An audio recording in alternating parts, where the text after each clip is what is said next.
Gloire et louange à notre Dieu. Gloire au Seigneur. Béni soit notre Dieu Tout-Puissant. Quelle joie, mes frères et sœurs, d'être ici. Aujourd'hui, ici, réunis pour profiter ensemble, en harmonie, grâce à cette merveilleuse bénédiction de l'étude biblique à travers la visite de notre sœur Marluisa, et nous allons lui donner une chaleureuse bienvenue.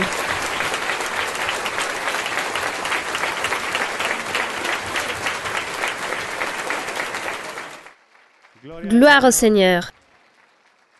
Dieu l'a promis et Dieu l'a accompli. Je veux saluer aussi tous nos frères et sœurs,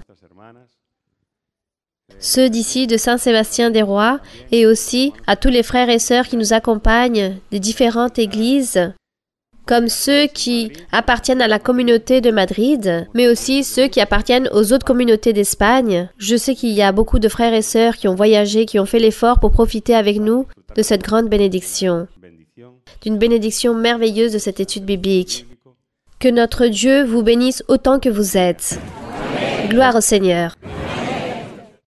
Mes frères et sœurs, ainsi debout, je vous invite à lire la Bible pour réaliser une lecture dans le livre de Éphésiens, dans le premier chapitre de Éphésiens.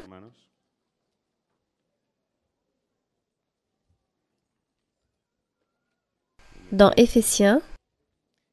Pendant que nous cherchons la lecture, je veux profiter de ce moment aussi pour donner une très chaleureuse bienvenue à notre sœur Raquel, l'épouse de notre frère Carlos Alberto Baena, le pasteur général de l'Église. Bienvenue, ma sœur Raquel. Aussi, à l'une de ses filles, Sarah, bienvenue aussi. Ainsi que notre frère Nestor Jaime, son épouse, la sœur Gloria et tous les frères et sœurs, ainsi que tous les pasteurs qui nous accompagnent des différentes villes, comme le frère Jonathan de Valence, le frère aussi de Madrid, de Vallecas, de Leganés. Soyez tous les bienvenus. Donc, mes frères et sœurs, dans Éphésiens, dans le chapitre 1, nous allons lire. Je vais lire, mes frères et sœurs, ou nous allons plutôt tous lire ensemble, à partir du verset 15, pour la gloire et l'honneur à notre Seigneur. Il dit ainsi dans Éphésiens 1:15. C'est pourquoi, moi aussi, ayant entendu parler de votre foi au Seigneur Jésus et de votre charité pour tous les saints, verset 16, je ne cesse de rendre grâce pour vous, faisant mention de vous dans mes prières. Je pense, c'est ce que fait notre sœur Marluisa. Comme l'apôtre Paul, elle ne cesse de demander pour nous au Seigneur, afin que le Dieu de notre Seigneur Jésus-Christ, le Père de la gloire, vous donne un esprit de sagesse et de révélation dans sa connaissance. Verset 18. Et qu'il illumine les yeux de votre cœur pour que vous sachiez quelle est l'espérance qui s'attache à son appel. Quelle est la richesse de la gloire de son héritage qu'il réserve aux saints. Et voilà ce que nous allons connaître aujourd'hui, les richesses de la gloire de Dieu. On va s'enrichir spirituellement grâce à notre Dieu. Et quelle est envers nous, qui croyons l'infinie grandeur de sa puissance, se manifestant avec efficacité par la vertu de sa force. Il l'a déployé en Christ en le ressuscitant des morts et en le faisant asseoir à sa droite dans les lieux célestes. Au-dessus de toute domination, de toute autorité, de toute puissance, de toute dignité et de tout nom qui se peut nommer non seulement dans ce siècle présent, mais encore dans le siècle à venir. Il a tout mis sous ses pieds et il a donné pour chef suprême à l'Église. C'est-à-dire l'Église. Nous, mes frères et sœurs, nous sommes son corps, la plénitude de celui qui remplit tout en tout. Gloire à Dieu. Béni soit notre Seigneur. Quelle merveille l'Église du Seigneur. Son pouvoir, sa splendeur et la connaissance que Dieu nous donne à travers l'étude biblique. Gloire au Seigneur. Je vous invite à vous asseoir, mes frères et sœurs. Nous allons chanter un hymne au Seigneur. Qu'en dites-vous? Chantons donc l'hymne. Je pense que nous avons tous ce but, ou du moins nous devons l'avoir dans notre vie, celui de gagner beaucoup d'âmes pour le Seigneur. celui de grandir spirituellement, d'avoir des étoiles sur notre couronne. C'est l'hymne 232. L'hymne 232, étoile sur ma couronne.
Béni et loué soit notre Seigneur pour toujours. Louange à notre Dieu. Gloire à notre Seigneur. Les cœurs sont disposés? Alors, mes frères et sœurs, recevons avec cet amour, avec cette tendresse fraternelle, avec ce respect, notre maîtresse, notre sœur Mara-Luisa. Donnons-lui un fort applaudissement, mes frères et sœurs.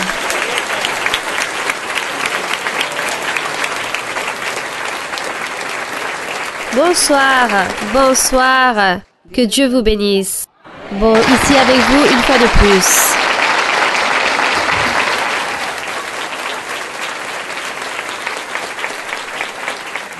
Oui, nous sommes très heureux en le Seigneur. Un grand bonjour aussi pour tous les frères et sœurs qui viennent de différentes églises, car je sais que vous venez de beaucoup d'endroits différents. Donc, je salue aussi les frères et sœurs qui vont nous voir à travers la vidéo. Pouvez vous asseoir. Nous étions à Londres. Ça faisait à peu près 7 ans que je n'y allais plus. Nous avons visité l'église du Seigneur. Elle a beaucoup grandi. À peu près, il y a, on va dire, 1800 personnes en Angleterre qui se réunissent. À peu près 1800 personnes.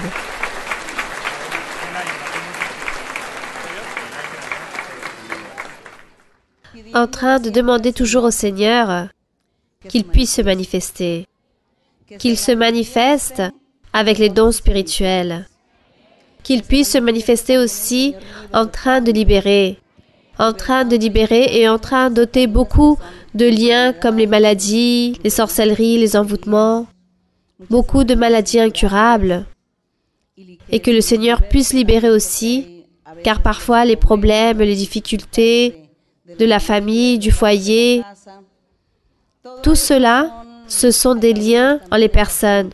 Ce n'est pas juste un mauvais esprit, mais quelque chose qui empêche, un obstacle, une certaine difficulté que la personne a en elle. Cela se présente en elle et elle peut se concentrer et ne peut avoir cette communion avec le Seigneur et chercher le Seigneur comme il se doit. Donc notre lutte continuelle tout le temps, c'est lutter contre toutes ces forces surnaturelles, négatives, qui viennent en nous. Et aussi en train de lutter dans la vie, car le diable établit en nous beaucoup de maladies, beaucoup de problèmes, beaucoup de pauvreté, manque d'emploi, des incompréhensions, des désagréments, des chagrins, tout cela, l'ennemi établit. Lorsque je parlais des forces négatives, je me référais à l'ennemi, car lui, il est toujours là et nous devons toujours être en train de prier, en train de déposer notre confiance en le Seigneur, de croire en le Seigneur, de demander à Dieu qu'il puisse nous aider à changer, qu'il nous aide à faire sa volonté, qu'il nous aide à lui plaire en tout, et aussi, à travers nos prières, demander à Dieu qu'il nous donne de la connaissance et de la sagesse pour comprendre sa doctrine, la doctrine du Seigneur, la doctrine qui se compose aussi de notre vie quotidienne, du comment nous devons nous comporter, de comment nous devons faire les choses. Il y a tant de questions et tant de choses dans la vie que nous devons nous abstenir de faire ou savoir les faire pour ne pas offenser le Seigneur. Donc, tout cela, nous l'appelons doctrine.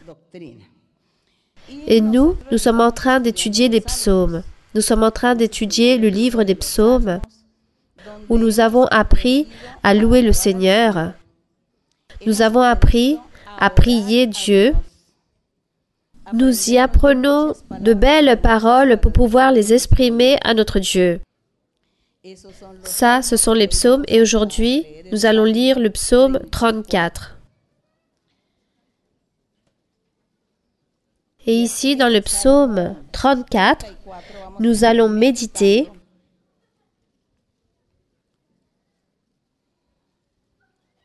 car nous savons que ce sont des prières ou de cantiques pour notre Dieu. L'auteur, notre Seigneur Jésus-Christ, en train de parler et en train de chanter à Dieu à travers la bouche de David et à travers d'autres chanteurs d'Israël. Nous allons donc aujourd'hui voir le psaume 34. Qu'est-ce que nous allons y trouver? Pour pouvoir apprendre et pour pouvoir mettre en pratique et pour pouvoir exprimer à notre roi, à notre Dieu, au Seigneur de la gloire, au Seigneur du ciel. Et dans le psaume 34:1, il dit « Je bénirai l'Éternel en tout temps. » Si le Seigneur Jésus a dit que lui, il serait en train de bénir notre Dieu en tout temps, qu'est-ce que cela signifie? C'est-à-dire que ce soit des moments joyeux ou des moments difficiles, des moments de tribulation, d'affliction, d'épreuve, d'abondance, ou des moments de santé, de maladie, etc. Voilà ce que signifie « Je te bénirai, l'Éternel, en tout temps, à tout moment ». Ce n'est pas juste lorsque nous recevons la bénédiction de Dieu, mais lorsqu'il y a des afflictions, des difficultés, il faut aussi bénir Dieu. Nous avons l'exemple de Job. Job a toujours béni Dieu dans son moment de tribulation, de douleur et de maladie. Amen.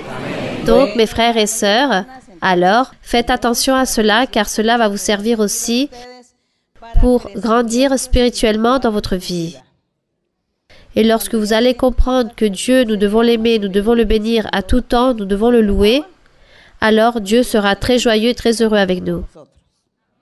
Il dit que sa louange sera toujours,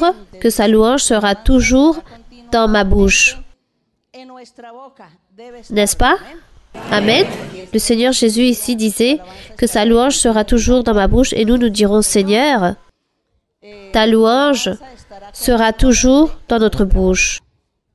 Verset 2, que mon âme se glorifie en l'Éternel et que les malheureux écoutent et se réjouissent. Qui sont les malheureux?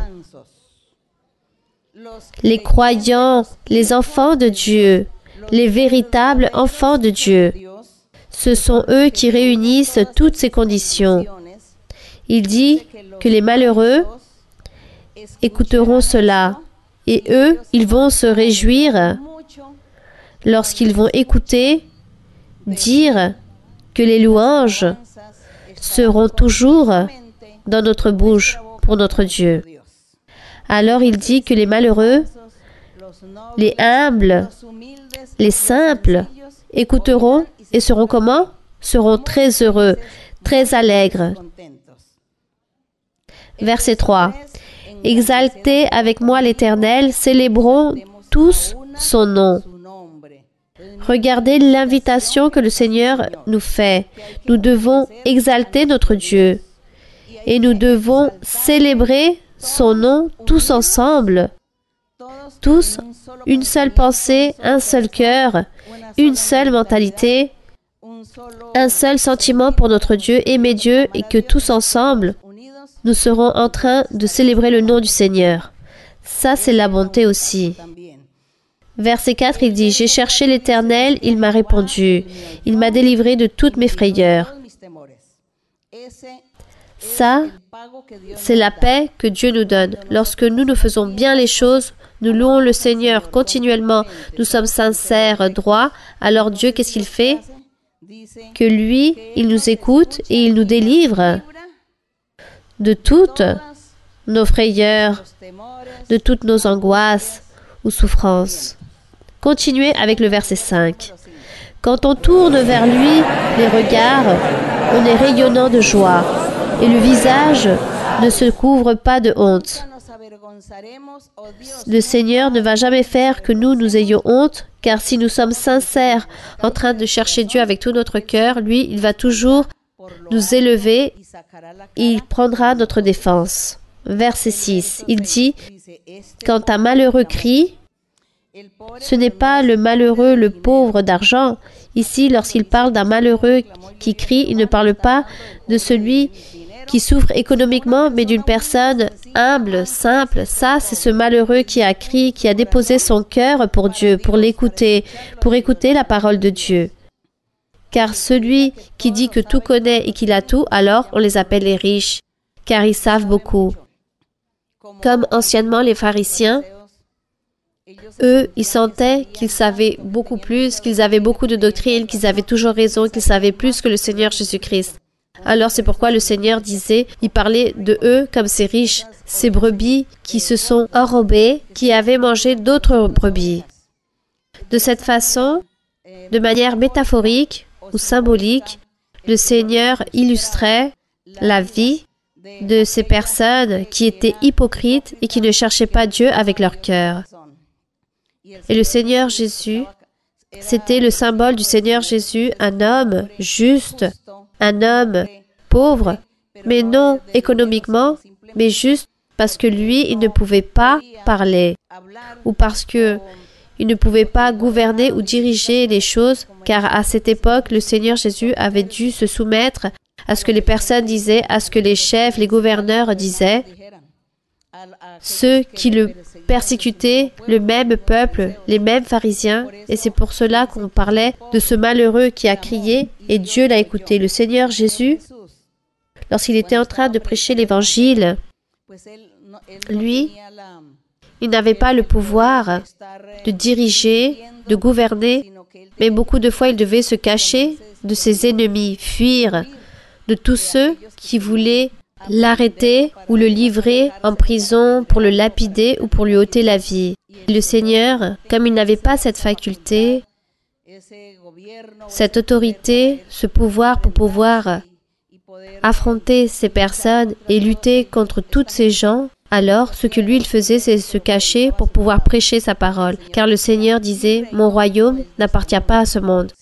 S'il était de ce monde, alors je pourrais prendre la parole, l'autorité, mais comme il n'appartient pas à ce monde, alors les humains, toutes ces personnes envieuses et ennemies du Seigneur, le persécutaient, le poursuivaient. C'est pourquoi dans les psaumes, On parle toujours du juste, de ce malheureux, en train de se référer au Seigneur Jésus-Christ. Et dans le verset 6, il dit, « Quand un malheureux crie, l'Éternel l'entend. Il le sauve de toutes ses détresses. Le Seigneur a été sauvé de beaucoup de détresses, comme nous aussi, nous serons sauvés de beaucoup de détresses, de difficultés qui peuvent se présenter dans notre vie. Mais nous devons gagner quoi? Le cœur du Seigneur, pour pouvoir ainsi nous être délivrés du mal et que le Seigneur puisse toujours être en train de nous regarder et de nous tendre sa main toute puissante dans notre vie à tout moment ou dans chaque difficulté de notre vie. Le verset 7, si vous pouvez le lire. L'ange de l'Éternel campe autour de ceux qui le craignent et il les arrache au danger. Une promesse très merveilleuse. Quelle promesse si merveilleuse. Après que le Seigneur dit tout cela, qu'il dit au Seigneur, ici dans le verset 7, il fait une promesse pour tout celui qui croit, qui dépose sa confiance en Dieu. Il dit que l'ange de l'Éternel campe autour de ceux qui le craignent. Il les défend. Dieu nous défend, mes frères et sœurs. Dieu nous défend de toutes choses mauvaises. Il nous défend des ennemis, des dangers, des maladies, des détresses. Dieu nous défend. Ne doutez pas. Vous devez croire. Car vous êtes en train de venir à l'église, vous êtes en train de recevoir la prophétie, vous êtes en train de la Bible, vous êtes en train d'écouter les enseignements. Ne doutez pas du Seigneur. Ne perdez pas cette confiance. Vous devez croire, être confiante et attendre, car ça, c'est la foi.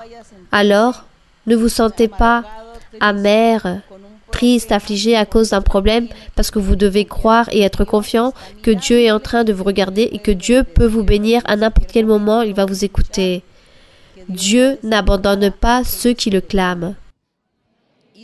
Donc si vous considérez que vous ne vivez pas une vie droite et ferme devant le Seigneur, alors demandez au Seigneur qu'il vous aide à vivre cette vie droite, qu'il vous aide. Dites, Seigneur, aide-moi à te plaire pour pouvoir obtenir ta bénédiction, pour pouvoir voir ta main toute puissante en train de me garder.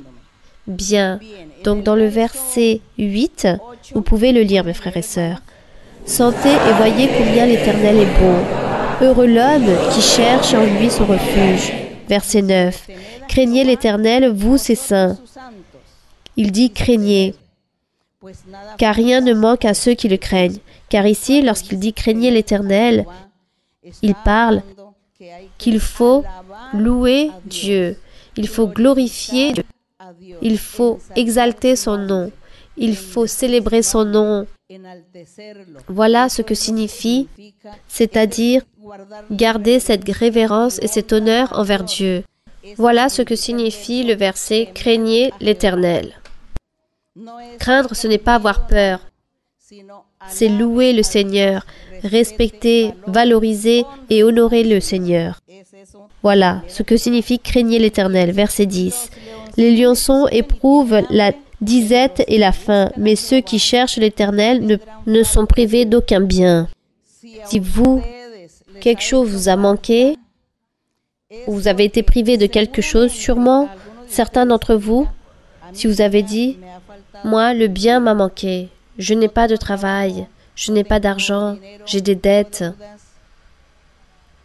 je n'ai pas assez pour vivre chaque jour, il me manque la nourriture, je suis en train de souffrir, de vivre des maladies, je clame Dieu, je viens à l'église tous les jours, je ne vois aucun résultat, Dieu m'a oublié. » Si il vous arrive toutes ces choses, alors cela signifie que vous êtes en train de marcher mal devant Dieu.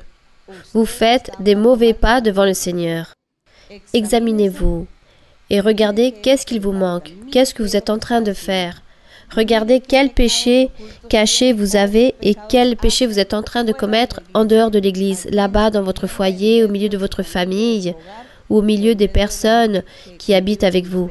Qu'est-ce que vous êtes en train de faire de choses mauvaises pour que Dieu puisse vous laisser souffrir? Car là est la promesse qui dit que ceux qui cherchent l'Éternel ne seront privés d'aucun bien.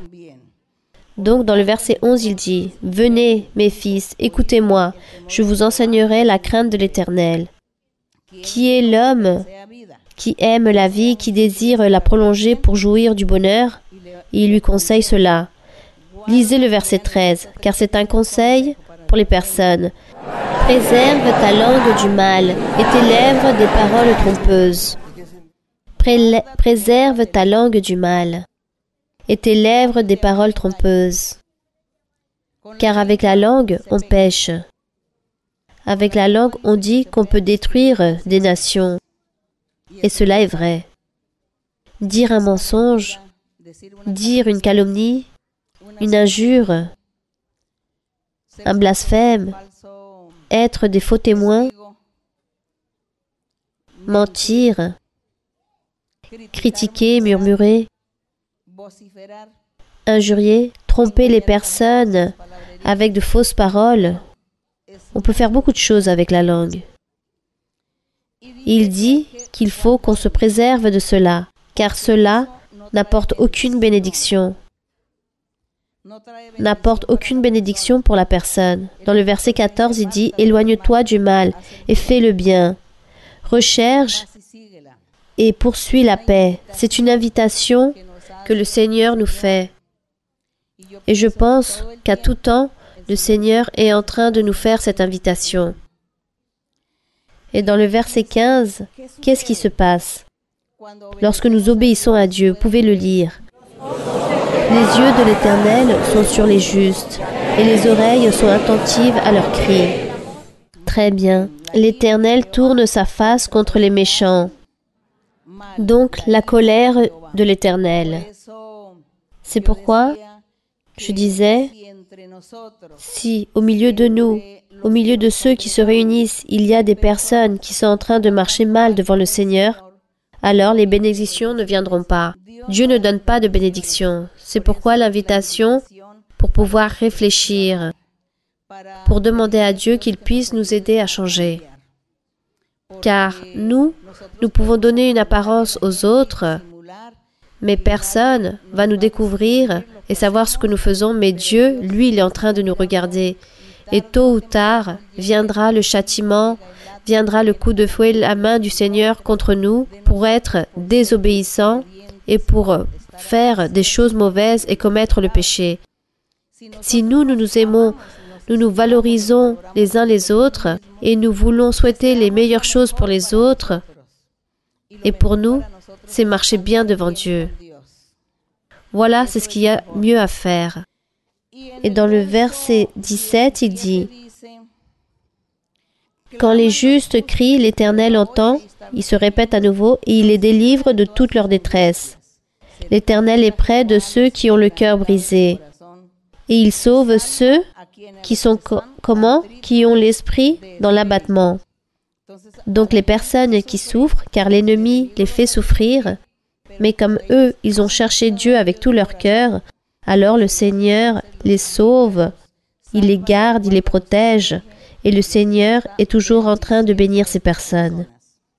Verset 19, « Le malheur atteint souvent le juste. » Et le premier juste qui a souffert toutes ces afflictions, c'est le Seigneur Jésus-Christ.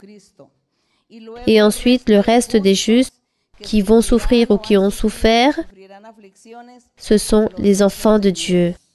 Mais il dit que le malheur atteint souvent le juste, mais l'Éternel l'en délivre toujours.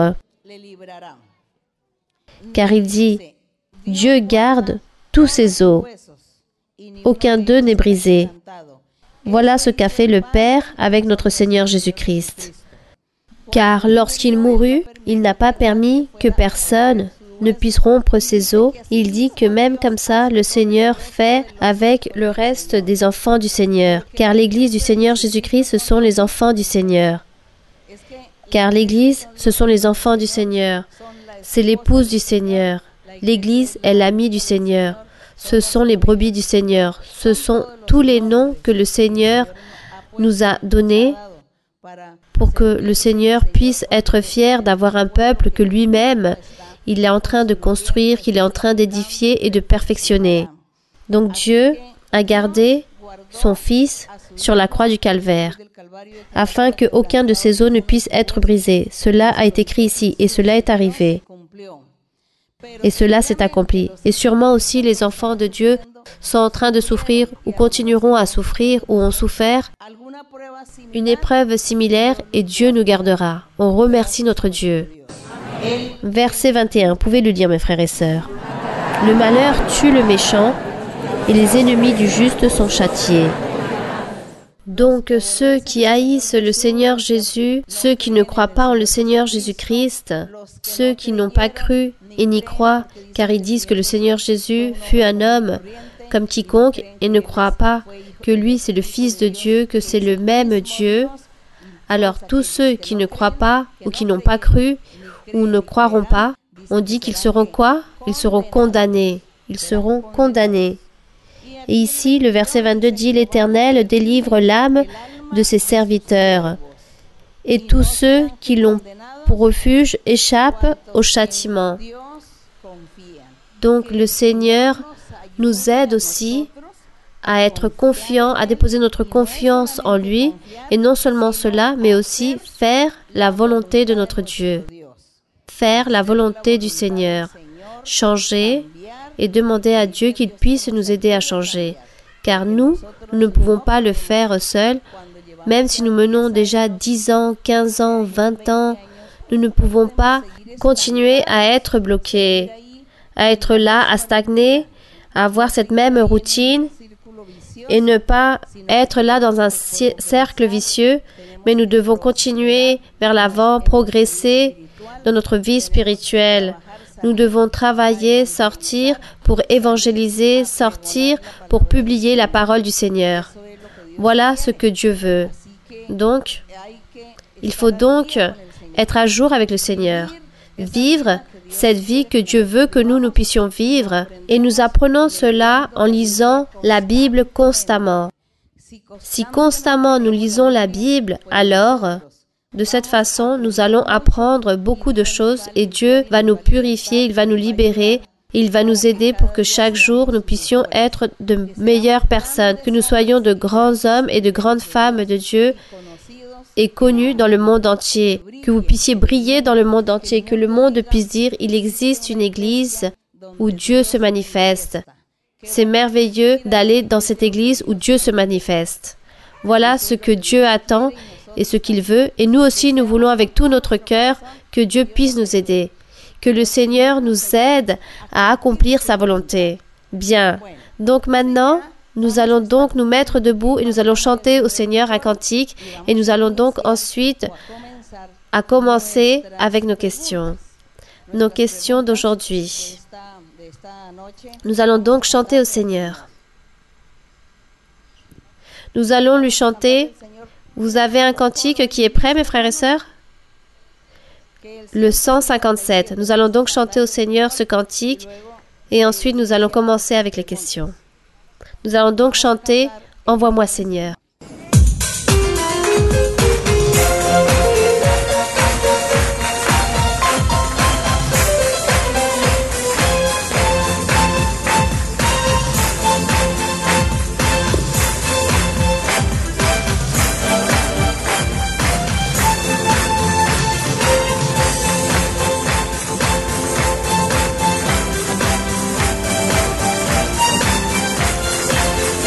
Envíame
Gloire au Seigneur. Béni soit notre Seigneur, puissant est le Seigneur. On remercie notre Dieu. Et nous disons au Seigneur qu'il puisse nous envoyer pour prêcher. Mais le Seigneur nous dira, préparez-vous. Vous êtes en train de lire la Bible? Voilà ce que nous dira le Seigneur. Vous êtes en train de lire la Bible et d'apprendre la doctrine? Êtes-vous en train de préparer vos cœurs pour que je puisse vous envoyer pour prêcher? Voilà ce que Dieu sûrement nous dira. Bien, pouvez vous asseoir et maintenant nous allons donc commencer avec les questions. Bonsoir ma sœur Mara-Luisa. Oui mon frère, bonsoir, merci. Bienvenue et merci pour venir nous visiter. J'ai une question par rapport au deuxième livre de Samuel, chapitre 12. Donc les frères et sœurs qui ont apporté leur Bible, deuxième livre de Samuel. Donc dans le deuxième livre de Samuel, chapitre 12. Oui mon frère, pouvez lire. L'Éternel envoya Nathan vers David. Et Nathan vint à lui et lui dit, « Il y avait dans une ville deux hommes, l'un riche et l'autre pauvre. Le riche avait des brebis et des bœufs en très grand nombre. Le pauvre n'avait rien du tout qu'une petite brebis qu'il avait achetée. Il la nourrissait et elle grandissait chez lui avec ses enfants. Elle mangeait de son pain, buvait de sa coupe, dormait sur son sein, et il la regardait comme sa fille. Un voyageur arriva chez l'homme riche, et le riche n'a pas voulu toucher à ses brebis ou à ses bœufs pour préparer un repas au voyageur qui était venu chez lui. Il a pris la brebis du pauvre et l'a apprêtée pour l'homme qui était venu chez lui. La colère de David s'enflamma violemment contre cet homme, et il dit à Nathan, « L'Éternel est vivant. L'homme qui a fait cela mérite la mort. » Et il rendra 4 brebis pour avoir commis une action et pour avoir été sans pitié. Et Nathan dit à David, « Tuez cet homme-là. Ainsi parle l'Éternel, le Dieu d'Israël. Je t'ai oint pour roi sur Israël et je t'ai délivré de la main de Saul. Je t'ai mis en possession de la maison de ton maître, j'ai placé dans ton sein les femmes de ton maître, et je t'ai donné une maison d'Israël et de Juda. Et si cela eût été peu, j'y aurais encore ajouté. Pourquoi donc as-tu méprisé ta parole de l'Éternel en faisant tout ce qui est mal à tes yeux? » Ma question est autour du roi David qui était une personne qui avait beaucoup de pouvoir de Dieu, beaucoup d'appui de Dieu. Et même comme ça, il s'est trompé ayant la doctrine, car il ne fut pas capable. Il a vu cette erreur en les autres, mais il n'a pas pu lui-même se corriger. Comment pouvoir éviter de commettre cette même erreur et pouvoir continuer vers l'avant et éviter de commettre la même chose? Et ma dernière question est, pourquoi de cette erreur, de ce péché qu'a commis le roi David, est venue ensuite la bénédiction avec Salomon?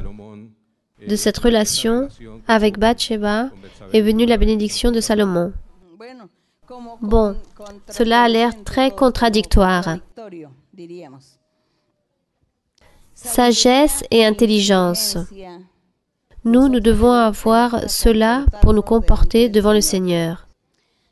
Mais nous sommes des êtres humains. Nous sommes une chair et la chair est faible. Et nous ne sommes pas suffisamment sages pour dire que nous n'allons pas tomber dans une erreur. Comme ici, avec le roi David. Le roi David, qui connaissait la loi de Moïse, lui, il savait qu'on ne pouvait pas commettre d'adultère.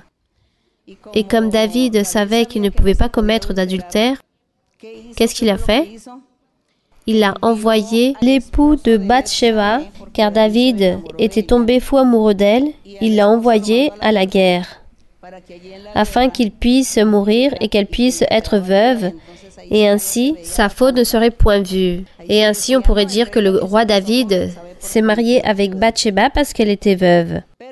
Mais Dieu, lui, il était en train de tout voir, il savait tout. Et lorsque le Seigneur lui parle et qu'il lui donne cette parabole, qu'il dit qu'il y avait un homme qui avait beaucoup de brebis et beaucoup de bœufs et un pauvre qui avait juste une brebis, et il lui raconte que cet homme va et lui prend cette brebis. Donc que ce riche lui enlève cette brebis. Il lui dit, David, cet homme c'est toi, car il dit, qu'est-ce que mérite cet homme? Il mérite la mort, n'est-ce pas? Et le prophète lui répond, celui-ci c'est toi. Comment toi, ayant tout, tu as tout, comment vas-tu poser tes yeux sur la seule femme que cet homme avait? la seule femme qu'il avait, et toi tu lui ôtes. Tu ôtes aussi la vie de cet homme aussi, et ainsi que sa femme. Donc le frère dit que David, ayant le pouvoir et ayant la doctrine, mais David a du quoi? Avait aussi une faiblesse dans sa chair. Il est tombé dans ce piège qu'il ne s'est jamais imaginé que cela pouvait être si grave devant les yeux de Dieu. Il pensait qu'en voyant l'époux de Bathsheba à la guerre, il allait trouver une solution à ce problème, mais Dieu a vu sa mauvaise intention, qu'il devait mourir là-bas. Cependant, nous voyons que cette femme a donné à David un enfant, mais cet enfant, malgré cela, il mourut. Le fils qu'avait été engendré, disons-le, dans l'adultère, dans ce péché, Dieu lui a ôté la vie à cet enfant. Il lui a ôté la vie. Mais observons aussi que David s'est humilié, car rappelons-nous que David avait été 8 jours sans manger et qu'il a jeûné et qu'il a prié Dieu pour qu'il puisse être pardonné et qu'il puisse donner la vie à cet enfant qui était malade. Et après 8 jours passés, Dieu n'a pas écouté David, il lui a ôté la vie à cet enfant, mais il l'a pardonné. Dieu a pardonné à David qu'il a fait ce sacrifice, qu'il s'est repenti, qu'il a reconnu son erreur, sa faute, ses péchés si graves. Mais Dieu l'a châtié en lui ôtant la vie de son enfant.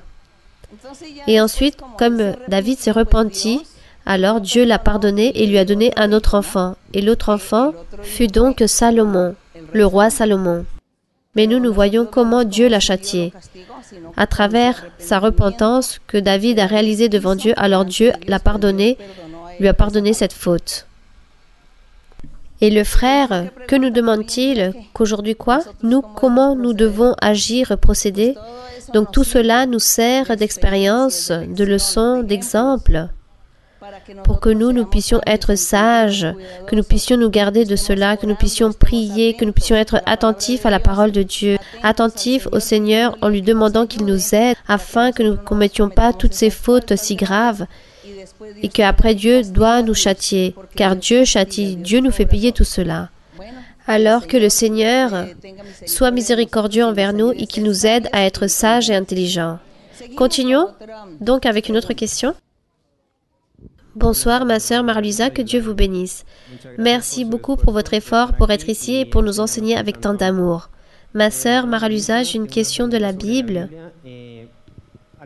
Au long de la Bible, nous trouvons beaucoup d'expressions comme celui qui a des oreilles, qui l'écoute.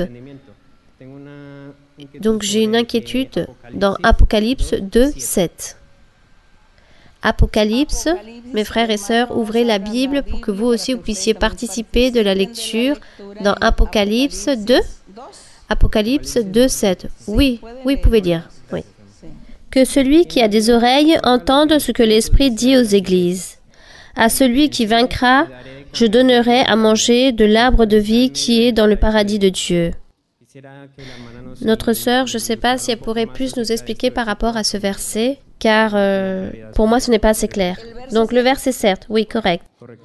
Que celui qui a des oreilles entende ce que l'Esprit dit aux églises. Donc celui qui est attentif, celui qui est diligent, celui qui croit, qui est en train de croire en l'Évangile, celui qui est en train de chercher Dieu, celui qui est attentif à la parole de Dieu pour la mettre en pratique.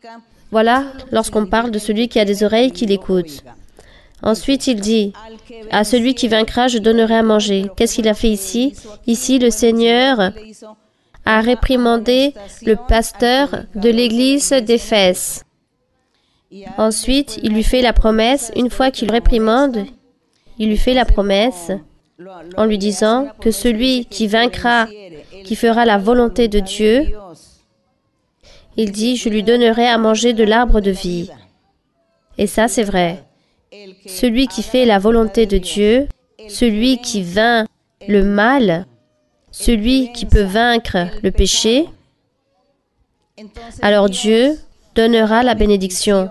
L'arbre de vie, c'est Christ même. En donnant à manger de l'arbre de vie, cela signifie que cette personne va profiter des bénédictions du Seigneur. Ça, c'est manger de l'arbre de vie. Profiter des bénédictions du Seigneur. Il dit, celui qui se trouve au milieu du paradis de Dieu, l'arbre de vie, se trouve au milieu du paradis de Dieu. L'arbre de vie qui est Jésus-Christ se trouve dans ce paradis. Donc Dieu même, avec le Seigneur, et Dieu même, son Saint-Esprit, dans l'Église, en train de se manifester, en train d'enseigner, en train d'exhorter, en train de faire des promesses, le Saint-Esprit en train de donner des dons spirituels.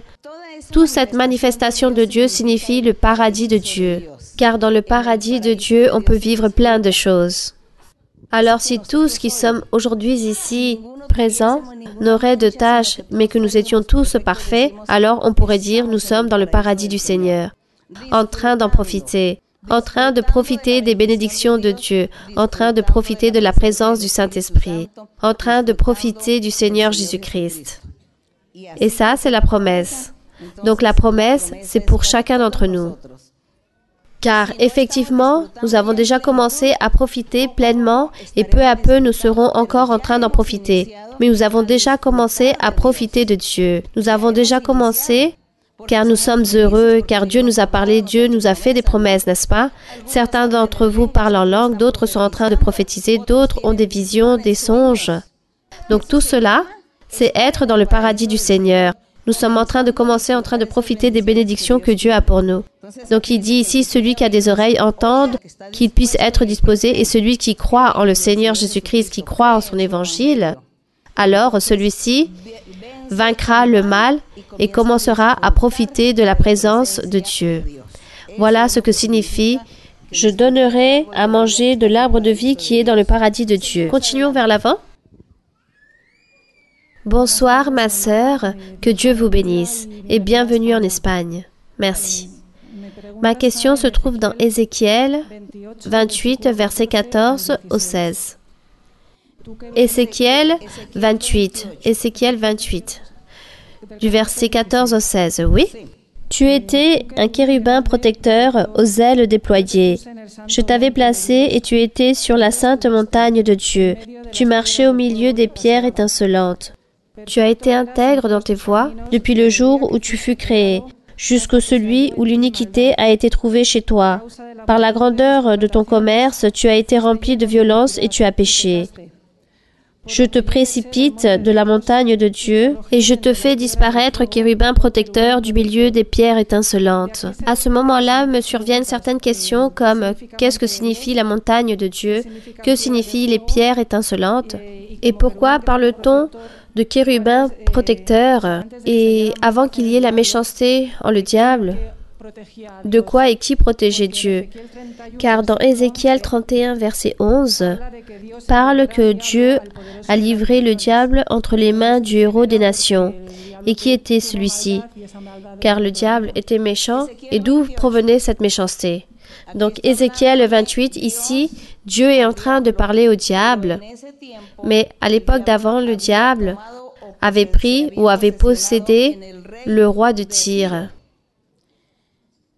Faites attention, mes frères et sœurs. Le diable avait possédé le roi de Tyr, et le roi de Tyr était en train de réaliser beaucoup d'iniquités, en train de réaliser beaucoup de méchanceté au peuple d'Israël. Donc Dieu envoie une malédiction ou fait un appel d'attention au diable, non autant au roi de Tyr, car lui c'était un homme quelconque, un être humain, mais le diable était en lui, dans son corps. Et c'était le diable qui parlait à travers la bouche du roi de Tyr, à travers l'autorité que lui il avait, car il avait le pouvoir de parler autant que roi. Donc Dieu parle au diable, et comme Dieu voit que c'est le diable qui est en train de réaliser toutes ces choses là-bas en Tyr contre les Israélites, alors Dieu envoie ce message à travers le prophète d'Ézéchiel. Il lui dit, « Fils de l'homme », il dit au prophète, « Prononce une complainte sur le roi de Tyr. Tu lui diras, ainsi parle le Seigneur l'Éternel. Tu mettais le sceau à la perfection, tu étais plein de sagesse, parfait en beauté. » C'était Dieu en train de voir le même diable en une personne de Tyr.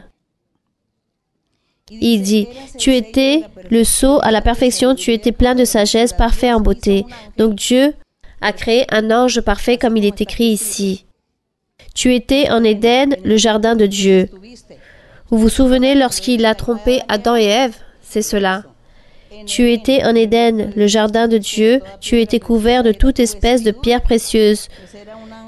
Le diable était un ange que Dieu avait créé avec toutes les richesses, avec toutes les pierres précieuses.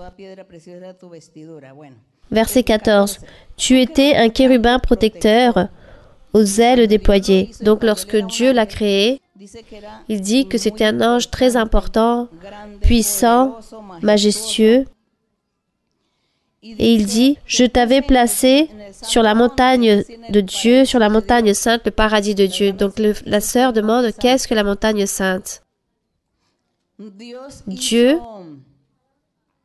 a fait en Jérusalem, le roi David a construit, je ne sais pas si pour ceux qui ont lu la Bible, le roi David a construit dans la ville de Jérusalem une ville. Je ne sais pas si vous vous en souvenez. Qui se souvient que le roi David a construit une ville en Jérusalem? Là-bas, il a bâti un temple.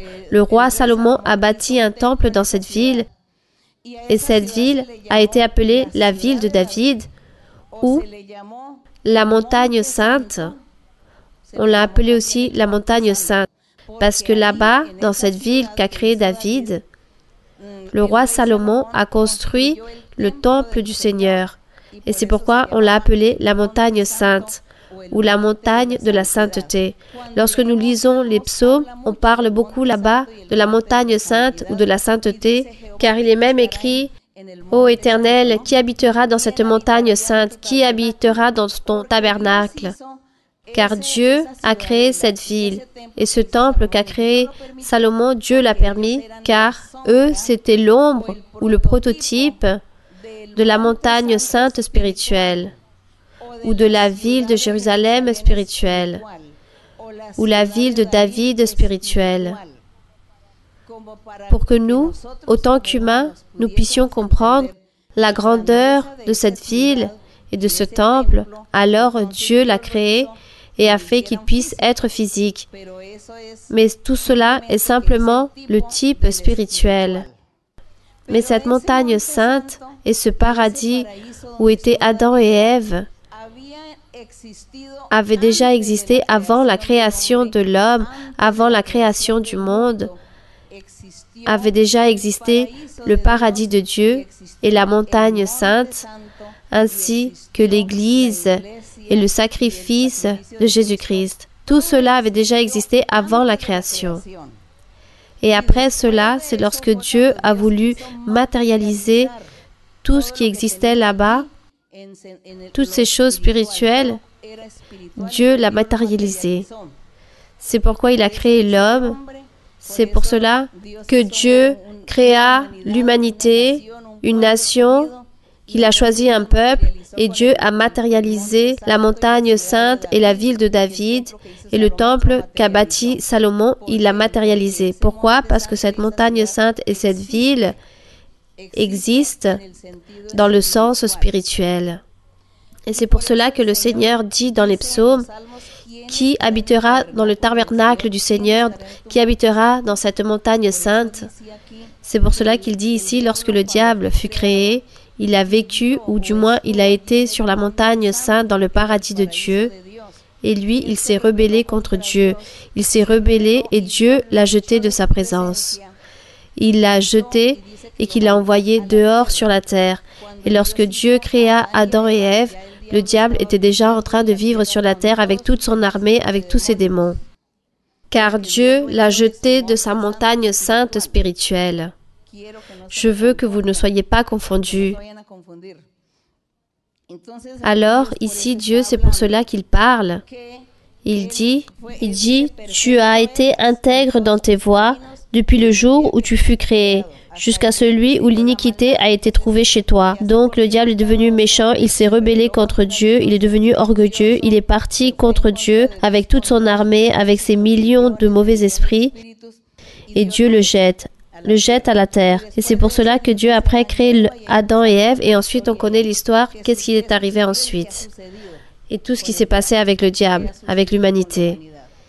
Mais, mes frères et sœurs, le plus merveilleux dans tout cela, c'est que Dieu nous promet, à ses croyants, à ceux qui suivent l'évangile du Seigneur, à son Église de Jésus-Christ, il promet, le Seigneur, qu'un jour nous allons vivre dans la montagne sainte, que nous allons tous être dans cette nouvelle Jérusalem, dans cette ville de David spirituel, qui est Jésus-Christ. Et nous allons tous habiter là-bas. Là-bas, nous allons tous habiter de nouveau. C'est comme tracer un point sur un cercle. Partir à partir de ce point, faire le tour et revenir à ce point. C'est cela. C'est cela ce qui va nous arriver, nous, ceux qui suivons notre Dieu jusqu'au jour de la mort. Bien. Alors ne soyez pas confondus. Si quelqu'un d'entre vous est confondu avec cette explication, revenez vers moi, écrivez-moi et posez-moi de nouveau la question. Ma sœur, vous avez compris par rapport à ce qui a été dit sur la montagne sainte? Car un jour, quelqu'un pourra demander, il s'agit de 3 montagnes saintes? Non. Une qui a existé avant la création. Ensuite, la physique, en Jérusalem physique.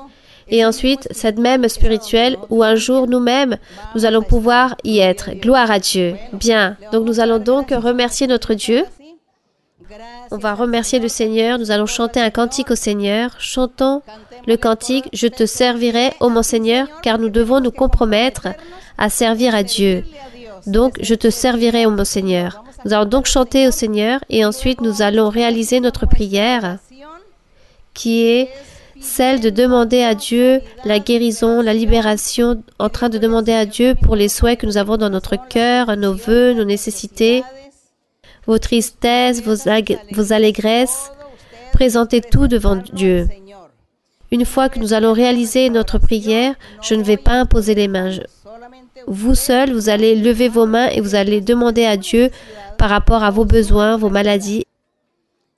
Si vous voulez poser votre main sur votre cœur, vous pouvez le faire. Si vous ne pouvez pas le faire, alors chantez. Mais concentrez-vous en train de demander à Dieu, en train de louer Dieu et en train de remercier Dieu aussi, et en train de demander à Dieu et de dire tout ce que vous avez besoin, que ce soit des choses matérielles que vous avez besoin.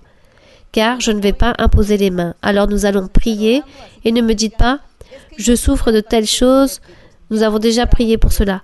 Moi, on m'a ensorcelé, on a déjà prié pour cela.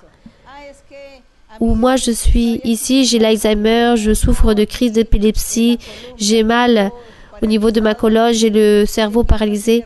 Nous avons tout prié.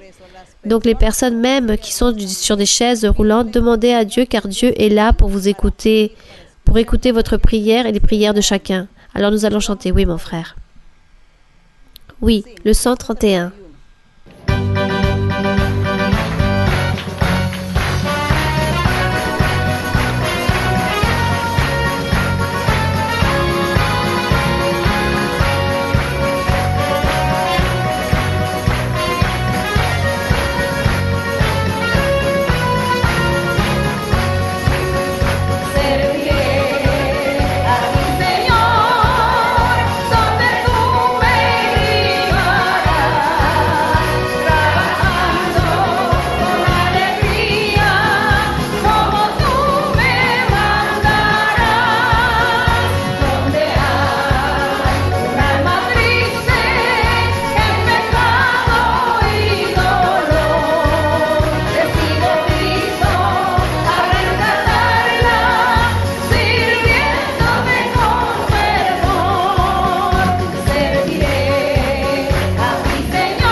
Béni soit notre Père Saint. Merci Seigneur. Nous te remercions Seigneur pour ce soir. Nous te remercions Seigneur pour avoir été devant ta présence, pour avoir lu la Bible, en train de méditer, en train d'essayer d'examiner et de sonder très profondément et délicatement ta parole. Merci Seigneur, car tu es en train de nous donner ces capacités pour pouvoir comprendre, pour pouvoir réfléchir, et principalement, Seigneur, que ta parole sainte puisse arriver dans nos cœurs, dans nos vies, et que nous voulons et nous souhaitons très fortement faire ta volonté, te plaire, mon Seigneur, et louer ton nom, et prier, et te chercher avec tout notre cœur et avec toute notre âme. Seigneur, car ça c'est notre grand souhait, notre vœu, de te chercher pour que nous puissions profiter de tous ces versets dont parlent les psaumes, où tu es en train de regarder le juste et en train de regarder ceux qui font de bonnes choses pour les bénir, mon Seigneur. Merci, mon Père. Merci pour tes promesses glorieuses, pour ta parole sainte. Merci pour ton appui que tu nous donnes. Merci pour l'appui que tu es en train de donner à ton Église au niveau mondial. Merci, Seigneur, pour ta manifestation au milieu de nous. Mais je te demande, mon Père, que tu puisses nous aider à vivre une vie droite et juste devant toi, pour que nous puissions profiter de plus en plus de tes manifestations, de tes miracles, de tes prodiges, mon Seigneur, de tes dons spirituels, que nous puissions profiter de tout ce que tu fais pour nous, de l'allégresse, de la paix que tu donnes dans notre âme, dans nos cœurs.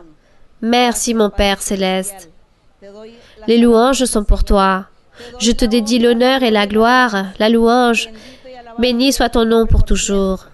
Je te loue, mon Seigneur. Nous te louons, mon Seigneur. Béni soit ton nom. Que ta miséricorde vive pour toujours. Ton amour est éternel. Tes paroles sont fidèles et véritables. Tes promesses. Merci, mon Seigneur, au nom de Jésus-Christ, son Fils aimé. Et aussi, mon Père, devant ta présence, je dépose tous les frères et sœurs, de tous ceux qui nous voient aussi à travers la vidéo, tous ceux qui sont là aujourd'hui présents, ceux qui sont malades, ceux qui ont des maladies incurables, qui ont des maladies du cerveau, de la tête, de la colonne vertébrale, de la peau, du sang, qui ont des maladies dans leurs organes internes, Seigneur, ceux qui souffrent l'arthrose, toutes ces maladies, Seigneur, que tu sois en train de te poser ta main sur eux, en train de les guérir, en train de les libérer, en train de guérir et en train d'ôter toute malédiction du diable, mon Père, car toutes ces maladies sont des malédictions du diable ou des sorcelleries, d'envoûtement. Libère, Seigneur, et enlève tout cela. Tends ta main toute puissante, ta main guériseuse, que tu puisses guérir, libérer, rompre des chaînes. Délie, mon Seigneur, et détruis l'œuvre de l'ennemi, que tu sois en train de guérir, de libérer, en train de purifier chaque homme et chaque femme. Je te demande aussi, Seigneur, que tu puisses bénir chaque personne, que tu puisses consoler, que, Seigneur, tu puisses leur donner selon le souhait qu'ils ont dans leur cœur, selon leurs propres vœux qu'ils ont devant toi. Regarde leurs nécessités matérielles, mon Seigneur. Bénis-les, mon Père saint. Bénis-les, Seigneur. Libère, ô mon Seigneur. Supplie toute nécessité. Donne en abondance, mon Seigneur. Maintenant, mon Seigneur, je te demande pour le Saint-Esprit qu'il puisse descendre, que ton pouvoir spirituel puisse descendre avec les dons spirituels.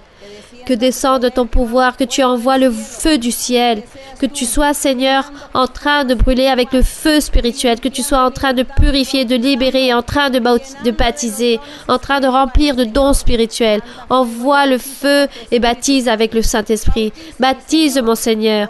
Romps toutes ces chaînes. Délie, mon Seigneur, et bénis. Donne-leur les choses spirituelles, les dons à chacun aussi. Envoie ton pouvoir spirituel, envoie ton pouvoir, envoie le feu du ciel, envoie le pouvoir du Très-Haut, mon Seigneur, envoie le pouvoir du Très-Haut. Béni soit ton nom, louange à ton nom. Tu es glorieux, mon Seigneur, louange à ton nom. Tu es saint, mon Seigneur.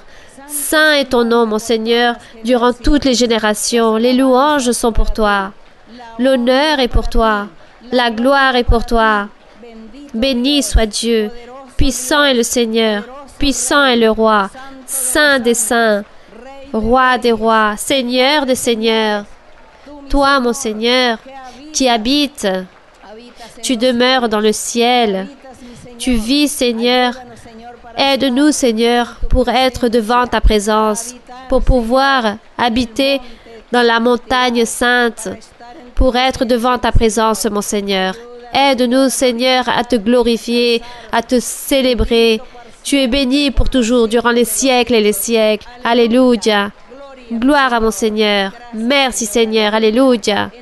Au nom glorieux de Jésus-Christ, ton Fils aimé, que l'honneur et la gloire soient pour lui, et la louange éternellement. Amen et Amen. Gloire au Seigneur. Pon aceite en mi lámpara, Señor. Pon aceite en mi lámpara, Señor. Que yo quiero servirte con amor. Pon aceite en mi lámpara, Señor. Señor Jesús, tú eres mi guía. Señor Jesús, tú eres amor.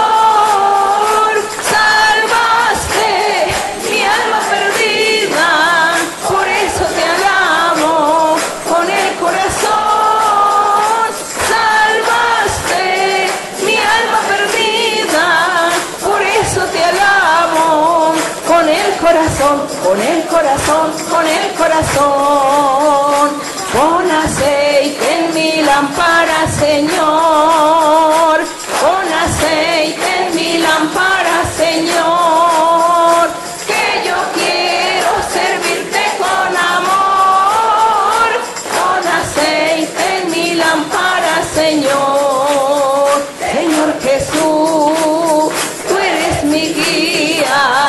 Señor Jesús, tú eres amor, salvaste mi alma perdida, por eso te alabo con el corazón, salvaste mi alma perdida, por eso te alabo con el corazón, con el corazón, con el corazón.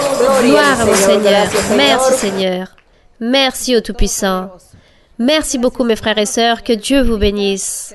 Que Dieu vous bénisse énormément. Merci et à bientôt. Bien, que Dieu vous bénisse.